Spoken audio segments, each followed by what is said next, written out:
right, here for the NQ80 Daily with Daniel. How are you doing, sir? You're on tennis this week. I am indeed on tennis this week.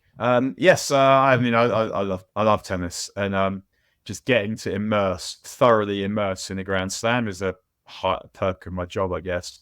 So yeah, Nice. I'm doing a lot of tennis, but it's annoying that it's during the Euros, and it's even more annoying that I was meant to be spending most of the next week at Lord's, and now I'm spending it in my box room watching tennis. But why the bad things? Why the bad Lord's things? Test is a fantastic thing, I have to say. Yeah, well worth it. Why the bad things happen to good people? Yeah, well, given your squirrel murdering antics, I don't know. We might have to... All right, we're going to talk some transfer news today. There's Joshua Zirkzee, the Bologna ex-Bayern Munich striker, linked to the United still. Seems like a few clubs are negotiating there. And even more concrete, United's move for Matthijs de Ligt. And then there's a new technical director coming in, at least on a short-term basis, but maybe long-term, Christopher Vell, who's with the Red Bull Group, and Chelsea briefly. Red Bull, quite impressive list of people he found. Chelsea, not so much, but we can talk about that. Where should we start? Let's start with Christopher Vell, because it's kind of interesting move, isn't it? I guess to support United's moves this summer. Yeah, I guess. I mean, I don't really know too much about him as an individual, but you can see that they are trying to do things in the right way by getting in people who are purported and considered to be specialists.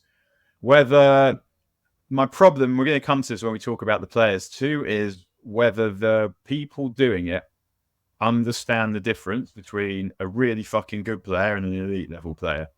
And I'm not saying that they don't, but there is a difference in a way between the player that Leipzig are trying to recruit and the ones United are trying to recruit, which isn't to say that we wouldn't take loads of players who play for Leipzig, and definitely not to say that loads of them would have made us way better. It's just, in the end, if you want to win the big pots, you need probably getting on towards half a team of players who are among the best in the world at that time.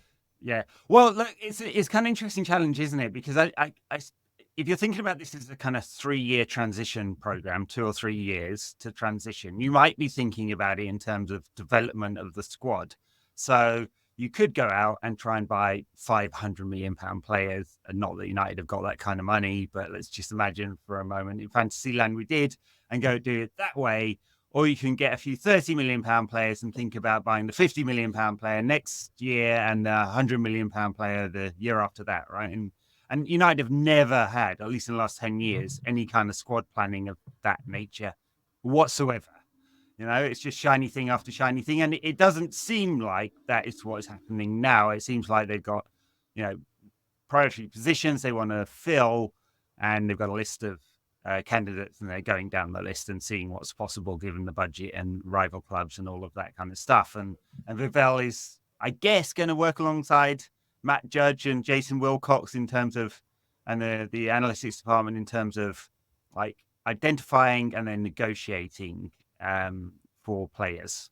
Yeah, and I think my problem with this whole Ineos affair, or what the problem with this particular aspect of it, and I said it on this show, probably on the main pod right at the beginning, when you start banging on and flexing about we're not going to overpay and we're going to walk to the right and run all this kind of bullshit, right? We're not going to buy superstars anymore. United have always bought superstars, not just superstars. But my problem is if and when you start buying players because the value, you think that it's a good price, rather than because you think that they're good enough. And I feel that Zirkzee not so much. I haven't really seen much of him, but Ugarte and De Ligt, they might fall into the bracket of elite level talents whose careers have stalled a little bit, but who, with the right management, are at a good age, a good price, and will come really desperate for it. That is one way of looking at that. Another way of looking at it is to say, well, actually, are they players who aren't quite good enough for the top level, who can come into your squad and play well, do a job, but are they actually good enough for what you need? And so if you look at De Ligt, right, he's replacing Rafael Varane. Now, obviously, we tend to see that much of him, and De Ligt himself is no stranger to injury, although they tend not to be those kind of chronic strains. And lots of little ones. I mean, Yeah. I counted it up: 67 matches missed during his career. Quiet night in your yard. Yeah, I know. Yeah. I'm. Hey, Dan, I'm great at parties. Honest. Did you know? No, 67 matches missed, but really only 2 serious injuries, and they both came last season. They're both knee injuries. And look, you'd. I mean, I mentioned this with Wayne on the main pods over the weekend. Like when Bayern are trying to sell you a player, especially at a bargain price, you better want to check his fitness record out. They've done us twice, haven't they, on that? But let's forget about the injuries for a second, because we don't actually know, and we can't really deliberate on them. I think my issue with De Ligt, number one, is he the right kind of player that we need? And if I'm honest, my sense is that no, he is not. And I'll tell you why.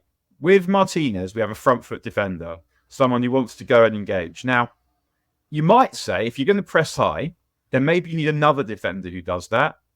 So I could accept it on those grounds. And he's a really good box defender. He's a bit... I've seen him compared to Maguire. To me, he's also a bit of a... More passive. Yeah. A bit like John Terry. A brilliant box defender, will get in the way of everything. He's not super fast, but most of the time he's fast enough.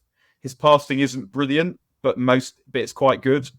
And he's dangerous in the opposing box. And he's a leader. We've got all of those things that are yes. The thing that would concern me about him, and the thing that I like about Branthwaite, who we're also trying to get, is the channel defending. All defenders get done. If you get a defender out wide in open space with a forward with skill and pace, and spacing behind, it's difficult. But Branthwaite has the physicality, even more physicality than De Ligt, and he's quicker over longer distances. De Ligt is quite sharp over the first few yards, much quicker than Maguire acceleration. But if someone quick gets past him, then they're probably gone. And gone. That's all fair. No, all a fair assessment, I think, and kind of.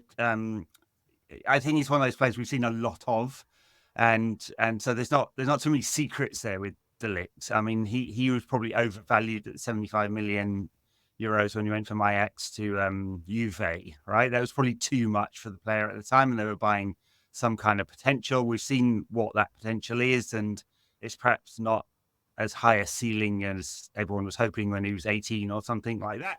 But he's a good player. I mean, if we're looking at the budgets, it really does matter, like how big the fee is, right? If it's a reasonable fee, then the total package will come in below the Branthwaite package. If it's not a reasonable fee, it won't, because he's on big wages. Right? Apparently, his wages aren't that big. I read somewhere, and it looks, if they got to the point that we're at now, which we never got to with Branthwaite, it tells you that the fee is not going to be a problem, probably, and the fee is something they can pay. I guess I would be looking for a different profile of defender. Oh, very modern. To give minutes to in my game. What's the word? Game model. So You'll be talking about bipedal players next. Yeah. So I think for De Ligt to, let's say, he got severe success, he'd have to be brilliant, and he might be, because there are loads of things about him that I like. It's just I don't know. And also, if Martinez isn't there, who's going to get the ball forward? Because pick this segue out. Ugarte, the other player we appear to be looking at very seriously, is again that same sort of thing, like someone you can accept the price for, but is he exactly what you want? Now, the player that I want, I even know if it exists. I want a physical animal who is fast and carry the ball, that can pass long and short. But the passing through the lines is something that I think is really important, because, and that's not really Ugarte. He doesn't give it away much, but he doesn't pass it forward.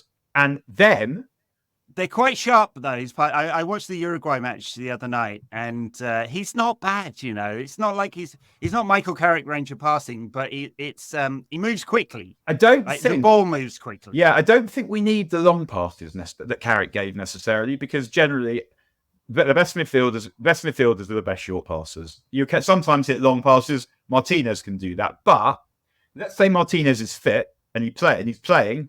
How are we getting the ball up the pitch? It's Mainu, right?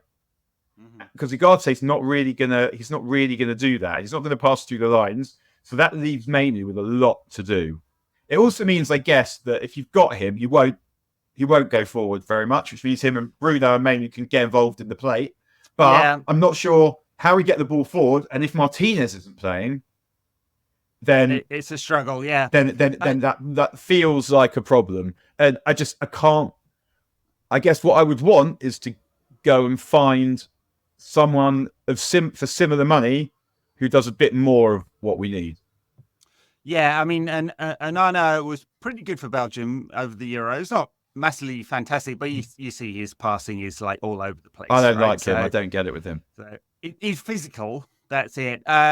The interesting thing on Mainu, of course, is he's very good at the thing that a few of the sort of tacticos and stats nerds on Twitter like rubbished him for too quickly, which is second phase build up, right? He carries the ball really well. As soon as he came into the England side, complete transformative from shit to not quite as shit. From shit to not quite as shit. I mean, he's still got Southgate Millstone hanging over that team. Or from shit to everyone apart from him is shit. Yeah, I know. But he moves the ball quickly forwards, 1-2 touch, or he can carry it, and he looks a bit like the other Dutchman that Ten Hag really wanted and couldn't get, he's got a bit of all of that. So anyway, finally talk about Joshua Zirkzee. It doesn't look like this one's as close, but he's got a release clause at 35 million or so, and dealing with Kia Jarabshian. I didn't know he still existed as an agent. To be honest, thought it disappeared after the whole Tevez affair. And I guess Zirkzee would be backup to Højlund or competition for Højlund. You're not going to use them both at the same time. So I was thinking about this just on my way back home, and I think that Zirkzee is much more of a Ten Hag striker than Højlund, really. He's more like Haller, even Tadic. He's going to come deep. He's going to get on the ball. He's going to control the ball when he's trying to get out, which Højlund is not good at. And I actually think that if he came, he might end up being number one, because also not just the way that Ten Hag has played before, but if you look at who our wide players are, they're not.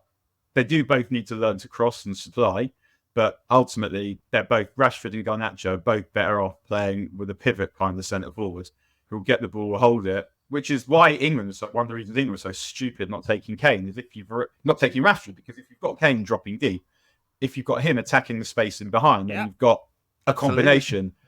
And I was thinking just before that I would not be averse on occasion, especially if we don't sign anyone, to using Højlund on the right. I think he can cross quite well, and he's fast and he can run through people. And if you've got him on the right, then you've got that outlet, and then you've also got two centre forwards on occasions attacking either post. So I wouldn't necessarily. We don't obviously have the players to do 4-4-2 or 3-5-2, so the two of them together seems unlikely unless it's an emergency where you're chasing a game or something. But I quite like the difference between the two of them. They're both, like, we know that Højlund's a good sub. I think that Zirkzee also, especially if you're trying to hang on to a game, would be a good sub because he can hold the ball. And once a defender's had 70 minutes of marking one of them, to toss on the other one, physically monstrous but totally different, I quite like that. And I feel like I'm more, even though I've seen much less of him than the other two players we're trying to buy at the moment, that's the kind of deal I feel more comfortable with, even if I would probably take all the Zirkzee money and spaff it on my midfield player and my centre-back to make sure I got the right ones and just do without another striker again, even though I want one. Because I feel like those two positions are fundamental, and we've already committed 70 million quid on Højlund. We think he might get good. So I'd be more inclined, as I said, to get the best centre-back and the best midfielder that I could. And the thing about that even is that we don't even need one of each of them. We need two, because otherwise we're an injury or a suspension away from dickheads. Yeah. Well, a lot of this will depend on outgoings, and we haven't heard much of that yet. So meanwhile, City are selling like children, something all over them. Like someone else, I can't even remember his name. They but they seem to be getting rid of yesterday for 20 million squad. I know, and it's incredible. Like, they only sell one of those per season to buy £100 million player. Like, it's like, it's not magic money growing on trees, although Home State Wealth is not far away from that, but it doesn't half balance the books when you can do that consistently. And so here it is. Lewis Fiorini, heard of him? Signs to Stockport County, initial 300k, potentially rising to 1 million. What? I mean, yeah. And part of it is shit stinks. And no one wants our shit because it stinks. Whereas players who've had something to do with City are attractive because, I mean, got Mikel Arteta the Arsenal job, didn't they, even? So yeah. There is that, but I don't know. Well, I mean, I imagine like the budget that United have to spend on all these players that we've talked about will relate very highly to being able to get rid of Mason Greenwood, especially, and then partly to getting rid of Jadon Sancho, who I still think a loan is probably more likely there. But a Greenwood sale at anything like 30 million or so, like, makes United's transfer budget this season. All right, I guess we leave it there for the daily. Maybe we get more news in the days to come on these deals. They seem to be trying to push them hard now, and with the full team in place, the A team of Ashworth, Wilcox, Barada, and Vivell. Oof, sexy stuff. Imagine, River Island, Manchester will be doing strong. Oh, wow. Brisk business in suits. Very good. All right, see you again tomorrow. Sorry. Bye now. Please.